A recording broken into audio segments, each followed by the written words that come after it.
everybody, this is a shortened version of the full video just to get right to the point. If you want to see the full version, I have a clickable link for you at the end of this video. The last video that I just put up was on how to check the compression in your lawnmower. Just like this one right here. I used this exact lawnmower in that video. It has no compression at all. This is a GCV 160 Honda engine, no compression. We are definitely going to find out why it doesn't have any compression today. I got a lot of parts in this shop right now that are GCV 160 engine parts, Honda parts. So hopefully also at the end of this video, we're going to also be able to repair it and get this thing running. Website right there, .com. Check it out when you like. As far as today goes, this Honda engine has absolutely no compression. Check this out. You can spin this around and around and around. Look at this. I mean, the spark plug is in there, tight. The boot's off. That's very important. Make sure that when you do this, that spark plug's, the boot, the connection is off of there. And it just goes around and around and around. There's absolutely no compression there at all. 99% chance that it's something wrong in the valve train underneath this valve cover right here. You see this valve cover? There's something going on in there. We can find a lot of information from taking this valve cover off and looking in there. 4 of them.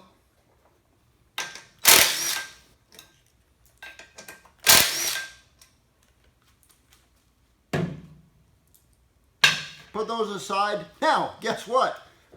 That cover's glued on there. There's not a gasket behind that valve cover right there. It's glued on with some of this gasket making sealant. Honda calls it Honda Bond. I have a link on my description. If you want to go back and look at the description links there, that's going to be part of that.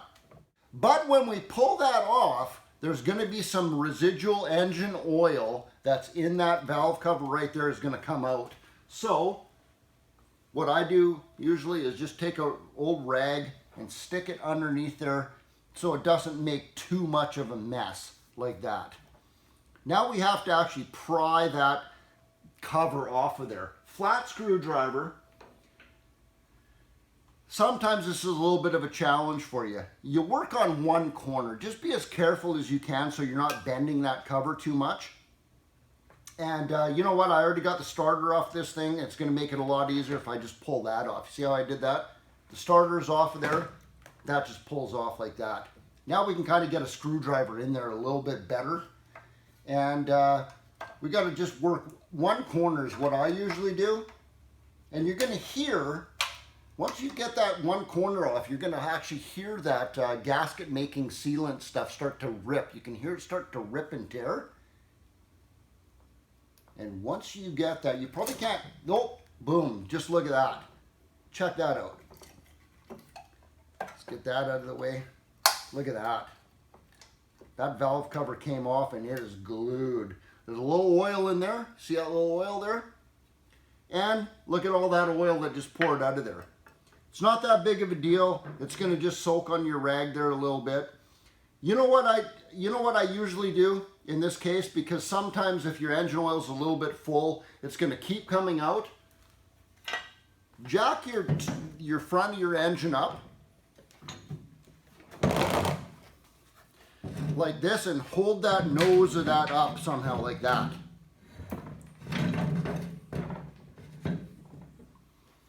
Like that. And now that dripping's going to stop. It's just gravity, right? Gravity's holding it back down there. Now,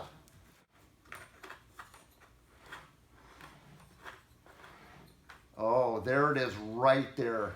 Look at this. The intake valve is stuck.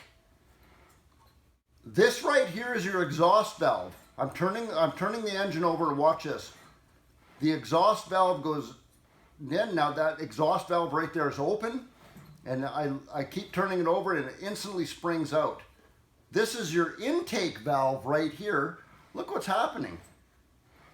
It does not come back out. That intake valve is stuck wide open. There's no compression in that. There's no possible way this engine can run with that intake valve stuck open.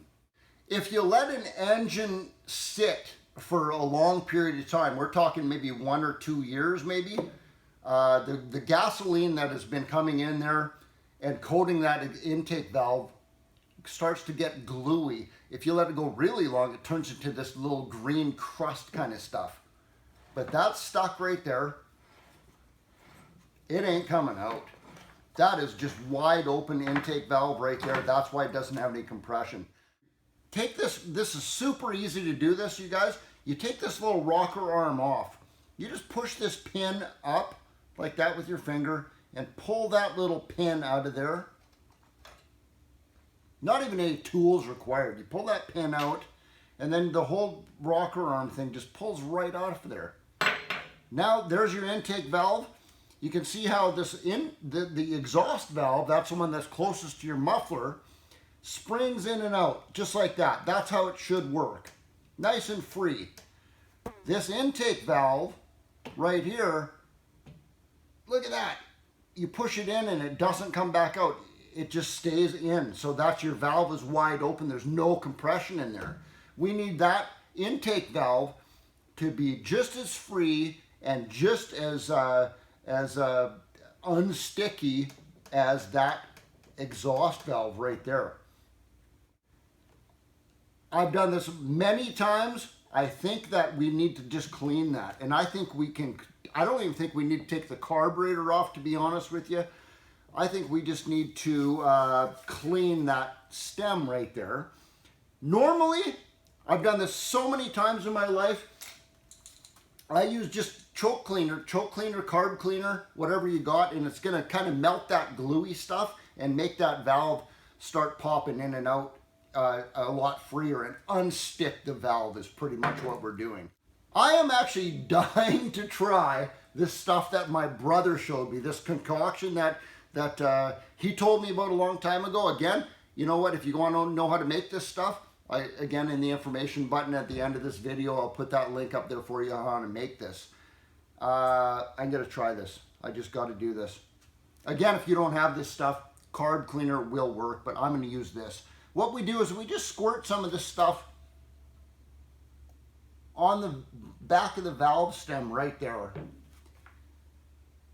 And we're just trying to melt that gluey kind of old gas stuff on there to make this valve free up again. See how that works? It's still sticky. You can actually hear that. So we just keep squirting stuff on there to lubricate and clean that valve stem right there. We just keep punching it in and out like that with our thumb. And look at that. That thing's actually absolutely clear now. Absolutely clean from that. Let's put that rocker arm back on now. So easy to do. It's unbelievable that there's no tools required in here. Just done. Done. Now let's turn that around. The spark plug's still in. Let's just check this and see what happens. Oh, can you see that? Let's just take that right off so I can actually see this flywheel. Check this out. Boom! Look! Look at what it's doing. It's got compression now. I'm absolutely tickled pink. That didn't cost us any money at all right there. That's awesome. That intake valve is absolutely free now. We got compression in that engine now. What we got to do is put that cover back on now. Before I do that though, you know what? I'm going to check the valve clearances on this. I'm not going to bore you on this video with that because I already have a video on that. Again, guys, up in the I button at the end of this video, clickable thumbnail, I'll put that in there for you too, how to actually check the valve clearances on that. So I'm going to do that before I put this valve cover back on. Okay, so we just jump forward right there. I just checked the two valve clearances, the intake and exhaust, and the valve clearances, feeler gauges. They're exactly perfect, exactly where they should be.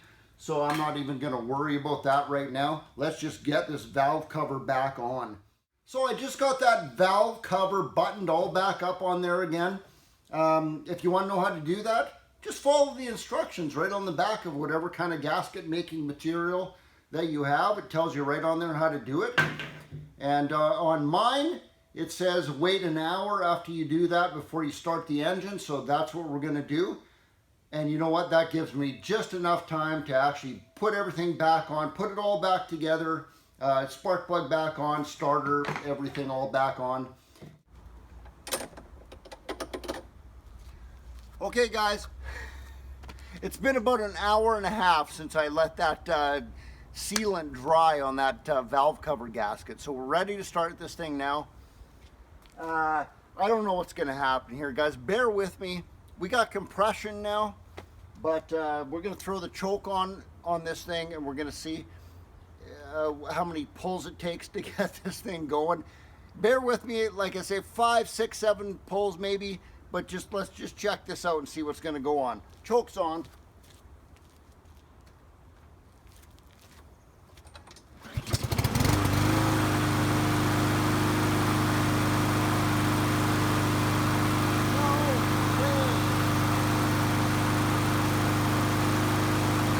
That sounds like a lawnmower.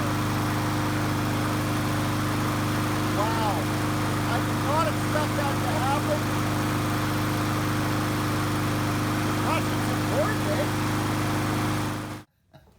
Well, there she is, guys.